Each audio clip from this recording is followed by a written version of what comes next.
하나님의 말씀은 출애굽기 6장입니다. 출애굽기 6장 2절로 9절. 출애굽기 6장 2절로 9절까지 먼저 읽고 그 다음에 7장 1절로 7절까지 또 읽습니다. 출애굽기 6장 2절입니다. 제가 읽겠습니다. 하나님이 모세에게 말씀하여 이르시되 나는 여호와이니라. 내가 아브라함과 이삭과 야곱에게 전능의 하나님으로 나타났으나 나의 이름을 여호와로는 그들에게 알리지 아니하였고 가나안 땅 곧 그들이 거주한 땅을 그들에게 주기로 그들과 언약하였더니 이제 애굽 사람이 종으로 삼은 이스라엘 자손의 신음소리를 내가 듣고 나의 언약을 기억하노라. 그러므로 이스라엘 자손에게 말하기를 나는 여호와라. 내가 애굽 사람의 무거운 짐 밑에서 너희를 빼내어 그들의 노역에서 너희를 건지며 편팔과 여러 큰 심판들로서 너희를 속량하여 너희를 내 백성으로 삼고 나는 너희의 하나님이 되리니 나는 애굽 사람의 무거운 짐 밑에서 너희를 빼낸 너희의 하나님 여호와인 줄 너희가 알지라.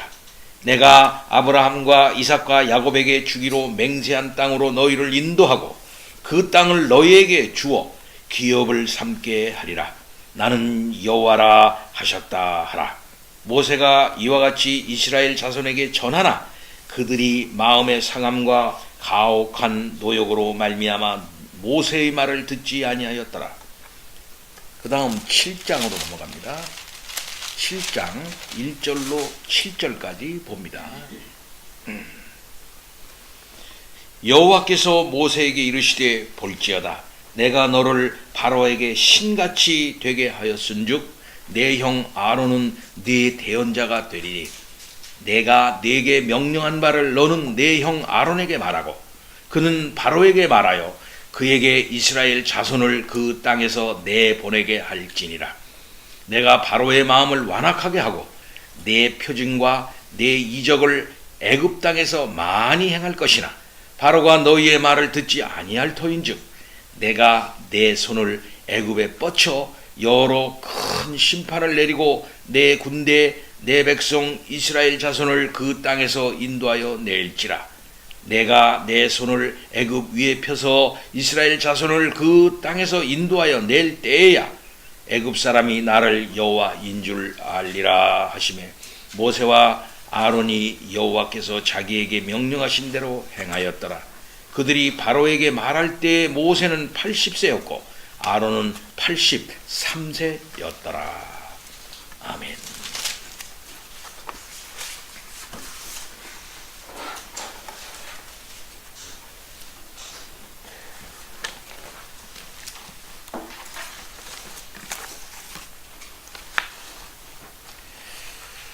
하나님의 크신 구원이 쉽게 이루어지지 않습니다. 이 세상의 형편을 생각해 봐도 하나님의 구원이 참 어려울 것 같아 생각될 때가 참으로 많습니다. 나 자신의 악함을 깊이 성찰해 볼 때에 아니 나 같은 사람을 어떻게 하나님이 그렇게 구원이 될까? 또 이 세상에 악한 사람들, 나쁜 사람들이 많이 있잖아요. 그 사람들을 살펴볼 때에도 아니 어떻게 저떤 사람이 구원받을 수 있겠나? 구원될 수가 있겠나? 이 세상에 여러 구조적인 죄악들, 널려있는 악함들을 그 모든 것들을 우리가 볼 때 이 세상은 구원될 수가 없어. 이 세상에 어떻게 선한 일이 있을 수 있겠나? 하나님이라도 이 세상은 못 고쳐. 이렇게 절망할 때가 있습니다. 하나님께서 모세를 설득하고 계십니다. 이스라엘에게 가서 이렇게 말하라. 그리고 애굽의 왕이 그렇게 쉽게 내 말 듣지 않을 것이다. 이러한 과정을 거쳐서야만 이스라엘이 출애굽되어질 수 있을 것이다. 내가 누구냐? 나는 여호와다. 나는 여호와라. 내가 여호와라고 하는 사실을 알게 하겠다. 이런 일이 있고 나서야만 그들이 이스라엘이나 또는 애굽이나 실제적으로 하나님이 여호와 하나님이시구나, 진짜 그 하나님이 말씀하신 대로 하시는 그런 신실하신 하나님이시로구나 하는 것을 알게 될 것이다. 나는 그렇게 만들고야만은 여호와니라 라고 하나님께서 6장 1절부터 7장 7절까지 지금 모세에게 말씀하고 있는 것입니다. 이것은 오늘날 나와 같은 이런 못된 녀석이 구원받을 수가 있나? 아니, 저 같은 악한 사람이 어떻게 구원받을 수 있겠나? 아니, 어떻게 이런 악한 세상이 구원이 될 수 있겠나 하는 생각을 가진 우리들에게 하나님께서는 분명히 말씀하시는 것입니다. 내가 한다. 나는 여호와니라. 이렇게 말씀하는 것입니다. 이 말을 들은 모세는 그 말을 듣고 나서야만 힘있게 이스라엘에게도 가고 또 애굽에게도 가게 됐던 것입니다. 오늘의 말씀의 핵심 주제는 바로 나 여호와니라. 내가 여호와라고 하는 사실을 현실적으로 드러내서 이스라엘도 아브라함 하나님이 진짜 여호와로구나 하는 사실을 실감하는 차원에서 여호와가 어떤 분이시라는 사실을 알게 되도록 그렇게 하겠다 하는 것입니다. 애굽에게도 그렇게 하시겠다 하는 것입니다. 놀라운 일이지요. 그렇다면 이 출애굽이라고 하는 곳은 이스라엘로 하여금 하나님이 어떤 분이신가 하는 사실을 계시하는 것이고, 애굽으로 하여금 뿐만 아니라 고대 여러 나라들로 하여금 하나님이 진정한 참 하나님, 참신이라고 하는 사실을 확실하게 각인시키는 그러한 사건이다 하는 사실을 알 수 있는 것이옵시다. 그래서 오늘 말씀은 하나님께서 모세를 다시 이스라엘 백성들에게 보내시는 사건을 기록하고 있습니다. 내가 너를 왜 보내는 줄 아느냐? 이런 과정을 통해서 내가 가는 것이다. 오늘 갑자기 내가 너를 불러보내는 건 아니다. 이런 언약적 역사의 과정과 이제까지 해온, 너에게까지 너를 탄생하게까지 해온 그 이전의 구속 역사의 흐름 속에서 필연적으로 네가 태어났고 가게 되는 거지, 너는 필연적으로 가야 하는 거야 라고 말씀하고 있는 겁니다. 오늘 말씀의 구조를 보면 수미 쌍관 구조를 이루고 있어요. 인크루지오라고 그래서 감싸기 구조로 되어져 있습니다.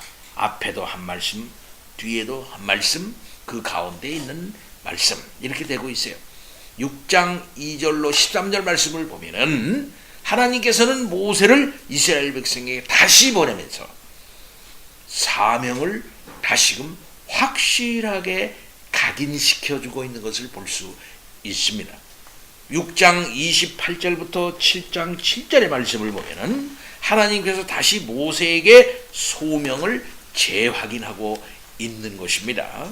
그리고 그 사이에 모세와 아론의 계보, 그러니까 6장 14절부터 27절에 모세와 아론의 계보가 거기 들어져 있어요.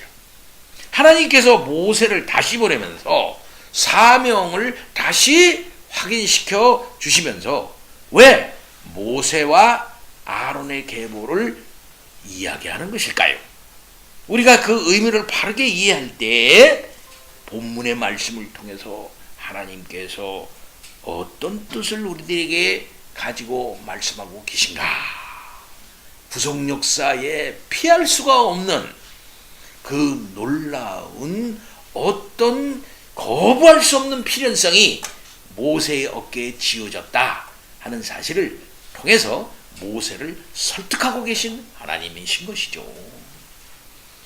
6장 2절부터 8절 말씀을 보면은 나는 여호와니라 하고 인클루지오 감싸기 구조로 이루고 있어요. 그래서 2절에서 나는 여호와니라, 8절에 나는 여호와이니라 라는 말씀을 이제 하고 있습니다.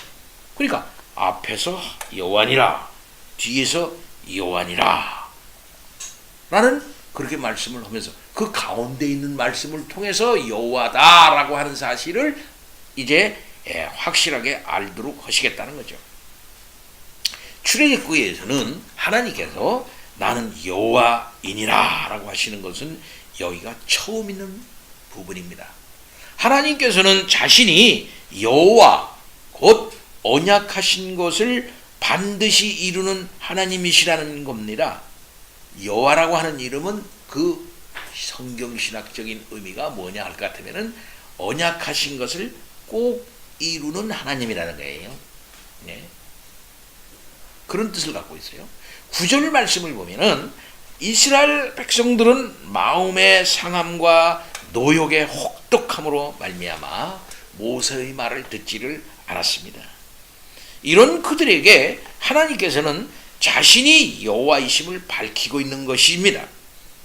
예. 이를 통해서 그들이 여호와의 말을 듣기를 바라셨던 거죠.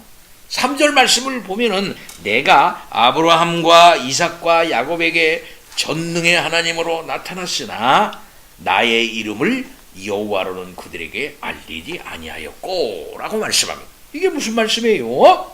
그래서 많은 사람들 사이에 논쟁이 있습니다. 왜냐하면 창세기를 보면 이미 믿음의 선조들이 아브라함을 여호와로 불렀기 때문이지요. 그렇다면 본문에 말하는 의미가 뭘까요? 여호와라고 하는 이름이 히브리 사람들이 전에는 몰랐던 전혀 새로운 계시를 뜻하는 것이 아니라고 하는 사실을 우리는 알지 않습니까? 왜냐하면 여호와라고 하는 이름이 불리어졌기 때문입니다. 그러므로 본문의 의미는 여호와라고 하는 이름이 이미 오랫동안 불리어졌지만은 이제부터는 이스라엘의 삶과 그 실존적인 의미, 새로운 의미를 지니고 사용될 것을 뜻하는 것이다 이 말이에요. 그것은 창세기와 출애굽기를 비교해 볼 때 알 수가 있습니다. 창세기는 어떤 것입니까? 출애굽기를 위한 준비야, 준비. 그치요? 출애굽을 하기 위하여 아브라함을 통해서 이렇게 해가지고서 이렇게 된 거야. 이걸 말하는 게 창세기라는 말이에요. 그래서 그 사이에 이런저런 우여곡절과 참 이런 걸 통해서 하나님을 그들이 체험해 왔던 거 사실이에요. 그러나 보다도 확실하게, 보다도 결정적으로, 보다도 체험적으로 하나님이 진짜 여호와로구나, 진짜 그 약속을 지키는 하나님이시로구나 하는 사실을 확실하게 체험하는 것은 메가톤급 엄청난 사건을 통해서 그것을 이제 그 체험하게 될 것이니 바로 그것은 출애굽이라는 걸 통해, 출애굽을 통해서 하나님께서 아브라함에게 약속하시고 이삭에게 확인하시고 야곱에게 확증하여 말씀하신 그 언약이 출애굽을 통해서 이루어짐으로써 하나님은 그저 말만 하는 하나님이 아니고 그 언약을 확실하게 지키는 하나님 여호와다. 이렇게 해서 매우 특별하고 새로운 차원에서 하나님을 체험하게 될 것이라는 점에서 하나님은 나는 여호와니라. 아브라함과 이삭과 야곱에게 전능한 하나님으로 나타났으나 나의 이름을 여호와로는 알리지 아니하였다. 이제는 그렇다면 그들이 진짜 진짜 약속을 확실하게 지키는 여호와로구나 하는 사실을 확실하게 알게 하겠다 라고 하는 그런 말씀입니다. 그렇게 해서 하나님의 출애굽의 역사가 끝나면은 이스라엘과 또 세상 열방들은 여호와라고 하는 이름에 덜덜덜덜 떨면서 와, 여호와는 진짜 하나님이구나 라고 하는 분명한 경외심을 가지고 하나님을 섬기게 하겠다. 나는 여호와니라. 이런 말씀이다. 4절과 5절 말씀을 보면 하나님께서는 모세에게 왜 자신이 출애굽의 역사를 시작하시는 일을 말씀하고 있어요. 그러니까 모세에게 말하는 거예요. 그리고 이 말을 갖다 이스라엘 사람들에게 하라는 거예요. 응? 내가 왜 출애굽 역사를 지금 시작하려고 하는지, 모세야, 또 너는 아론을 통해서 이스라엘 백성들에 가서 이와 같은 사실을 얘기를 해라 이거예요.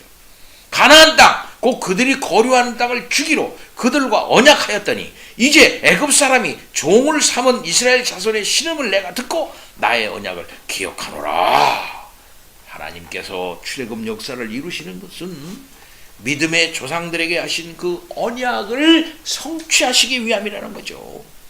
하나님께서는 애굽에서 노역으로 씨름하고 있는 이스라엘 백성의 그 씨름소리를 들으시고 그들에게 약속하신 자신의 언약을 드디어 실행하시게 되는 때가 바로 이때다. 그렇기 때문에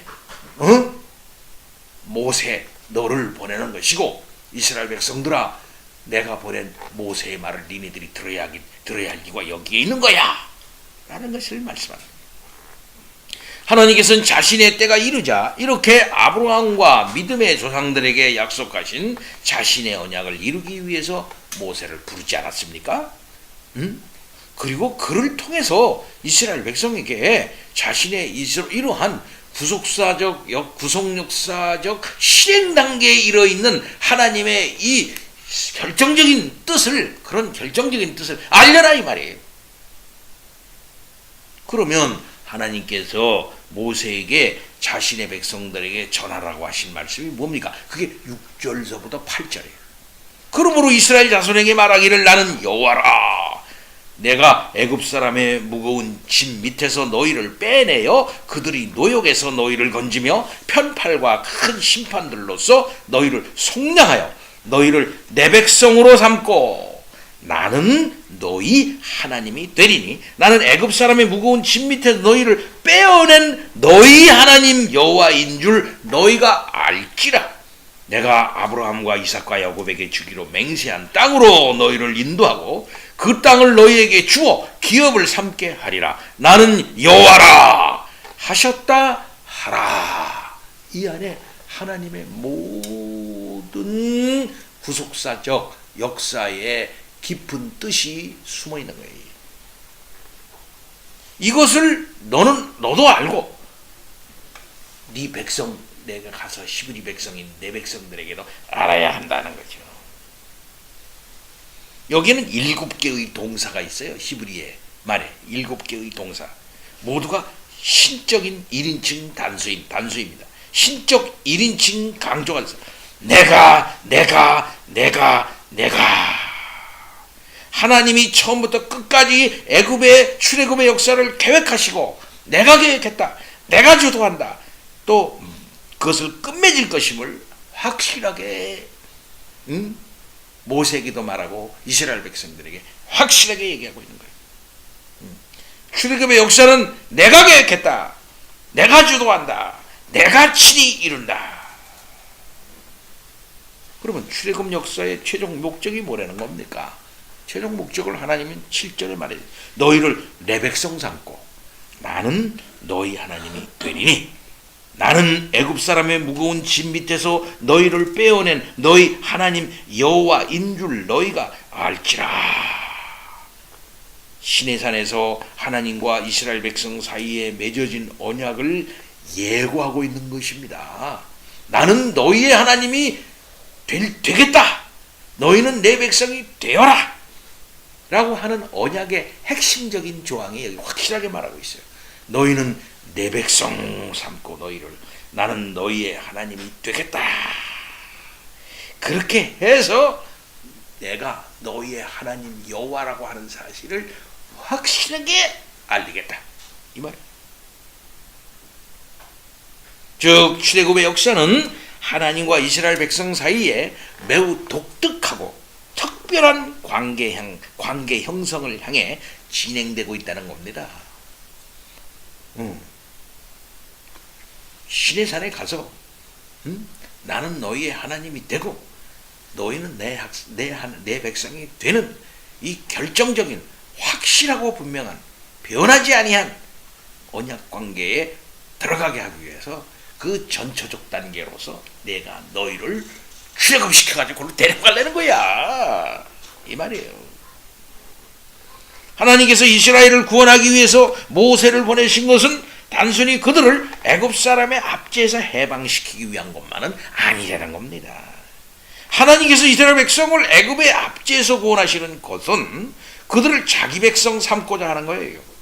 이를 통해서 하나님 자신이 그들의 하나님이 되고자 하시는 것이고 그것을 통해서 하나님이 그들에게 여호와라고 하는 사실을 알게 하고자 하신다는 것입니다. 이스라엘 백성이 애굽에서 탈출하는 것은 하나님이 하시고자 하시는 일, 곧 그들과 언약을 맺으시고 너희를 내 백성 삼고 나는 너희 하나님이 되리라고 하신 그 일을 위한 준비 단계에 불과하다는 겁니다. 출애굽기 3장 12절 그래서 하나님이 이르시되 내가 반드시 너와 함께 있으리라. 반드시 그렇게 하겠다.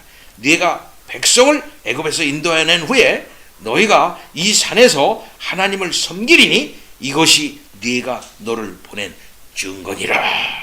이렇게 말씀 이미 해 놓으셨잖아요. 이 말씀대로 보면 하나님께서 이스라엘 백성을 애굽에서 인도하여 내는 것은 시내산에서 그들과 언약 맺으시고 이스라엘로 하나님을 섬기게 하는 데 있다는 사실을 알 수 있습니다. 또한 출애굽기 5장 1절에도 이후에 모세와 아론이 가서 바로에게 이르되 이스라엘 하나님 여호와의 말씀하시기를 내 백성을 보내라. 그들이 광야에서 내 앞에 절기를 지킬 것이니라 하셨나이다. 라고 했죠. 이 말씀에도 하나님께서 이스라엘 백성을 애굽에 인도하여 내시는 그 이유는 그들로 하여금 내 절기를 지키는 것, 곧 하나님을 예배하는 것이라고 말하고 있습니다. 이제 때가 되매 내 백성을 하나님께서는 역사 속에서 딱 창출하시고 그 백성에게 하나님 섬기는 방법 가르쳐주고 그 방법과 그 체계에 따라 주신 체계에 따라 이렇게 역사 속에서 고대 사계 속에서 자기 백성이 확실하게 자기 의식을 가지고 하나님 백성이야 우리는 그렇기 때문에 하나님의 체계대로는 우리는 움직여야 돼 우리는 그러면서 그 절기 후에 그 하나님 섬기는 그 방법과 그 체계 속에 딱 움직여 나가도록 만들기 위해서 출애굽하는 거라는 거죠. 곧 하나님과 정상적인 교제를 나누되 예배를 하고 하나님을 아주 분명하게 드러내고 하나님의 백성이라는 자의식을 확실하게 가지고 그 고대 사회 속에서 하나님이 어떤 분이라고 하는 사실을 확실하게 드러내게 하시려고 출애굽을 이루은 것이다. 그러니까 하나님께서 이스라엘로 출애굽의 역사를 이루시는 것은 단순히 이스라엘 백성을 바로의 압제에서 구원해내는 데 목적이 있는 게 아니라는 거지요. 하나님께서 아브라함과 이삭과 야곱 그 믿음의 조상들에게 언약하신 대로 이스라엘로 하나님 백성 삼고 그들로 하나님을 예배하게 하는데 목적이 있는 것이다 이게요. 그럼 이 예배하게 한다고 하는 것은 뭐에 근거하느냐? 언약에 근거하는 거예요. 언약적 예배에 근거하는 거예요. 그 언약적 관계에 딱 들어가가지고 고대 사계 속에 그 언약적 관계와 그 구조와 체계를 갖다가 이스라엘의 신종 국가적 체계로서 이렇게 사회 구조 딱 하고 하나님의 특별하게 내려주신 계시에 근거한 거룩한 삶의 구조로서 생활을 살고 그렇게 해가지고서는 고대 사회 속에 뚜렷하게 하나님의 신종 국가를 갖다가 딱 세워가지고 봐라, 니들하고 우린 달라. 우리 믿는 하나님은 니들하고 다른, 니들이 믿는 다른 잡신들하고 다른 하나님이야. 이게 우리 하나님이야. 그리고 그 하나님의 선택되어져 가지고 확실한 언약 가운데 있는 우리들은 말이야, 이런 놀라운 하나님 중심적인 체계와 국가 구조와 그 사회적 구조와 그것에 근거한 율법 질서적 삶 속에서 살아나가는 거야. 우리는 이게 멋있는 거야. 봐라, 우리 하나님은 여호와다. 이렇게 하려는 거라는 거예요. 이렇게.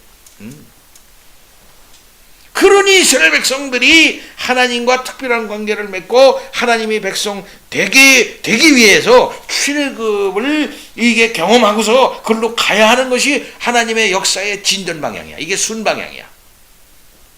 그러니까 그런 역사를 이루려고 지금 하나님께서 하는데, 아이 조금 무슨 뭐 애굽이 좀 방해한다고 말이야. 애굽이 좀 노역을 좀 심하게 한다 그래서 불평해. 그거 하지 마. 우리가 그냥 뭐 그거 하지 마. 우리가 당신이 와가지고 자꾸 건드리면 건드릴수록 애굽이 또 우리를 또 괴롭히니까 우리가 괴롭잖아. 그러니까 아예 그거 하지 마. 신의 산이고 뭐고 언약이고 뭐고 우리는 여기서 조금 편한 게 나아. 자꾸 건드리면 우리가 더 괴롭잖아. 이 정도가 아니다. 이게.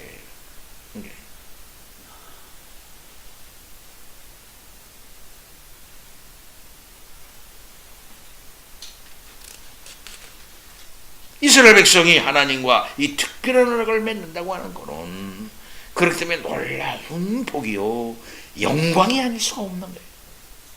그래서 8절에 이스라엘 백성이 하나님과 이런 특별한 언약을 맺은 후 그들이 누리는 실제적인 은혜가 뭔가 하는 것을 8절에 얘기해요. 내가 아브라함과 이삭과 야곱에게 주기로 맹세한 땅으로 너희를 인도하고 그 땅을 너희에게 주어 기업 삼게 하리라.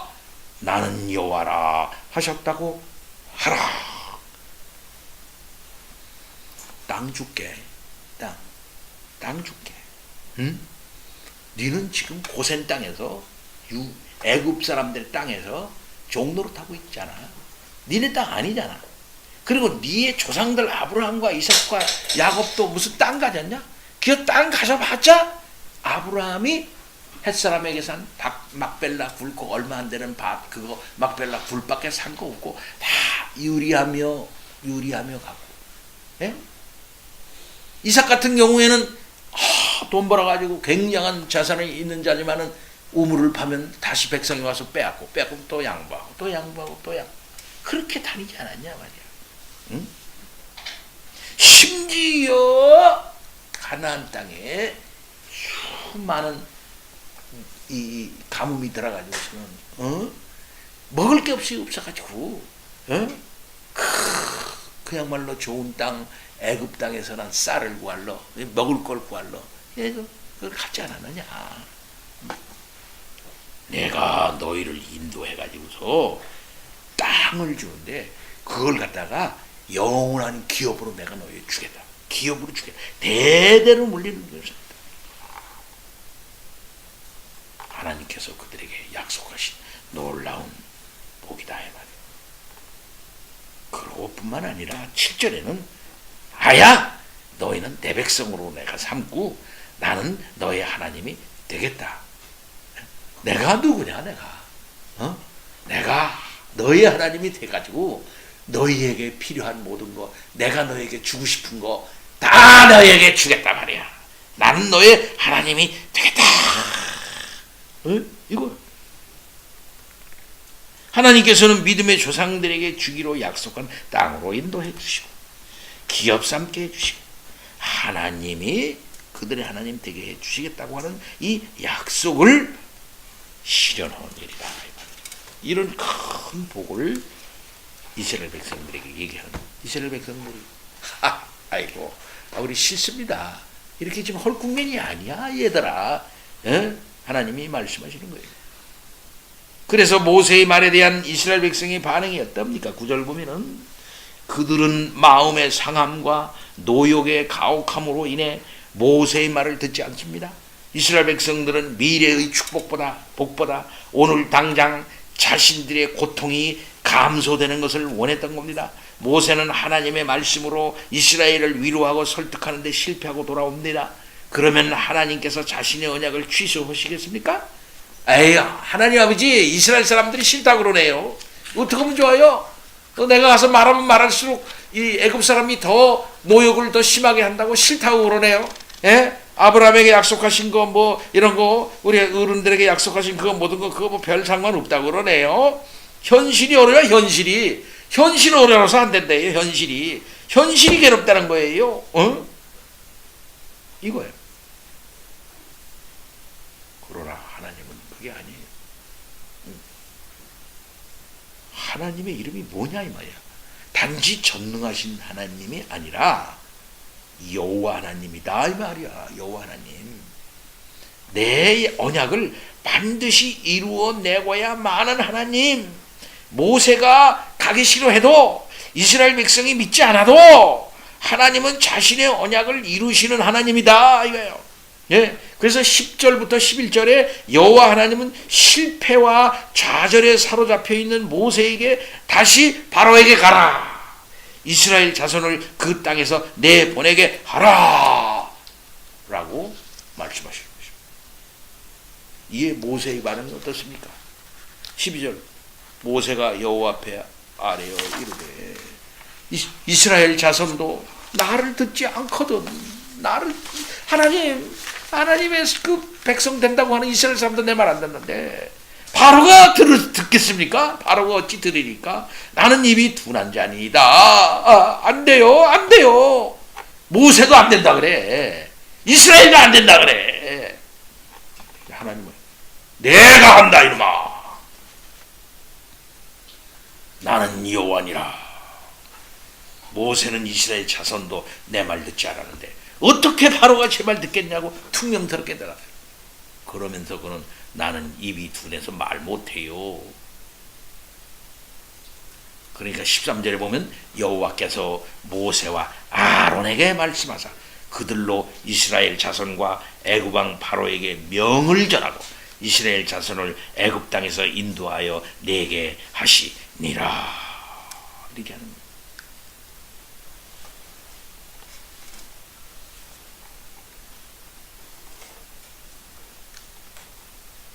여기까지 오늘 말씀합니다.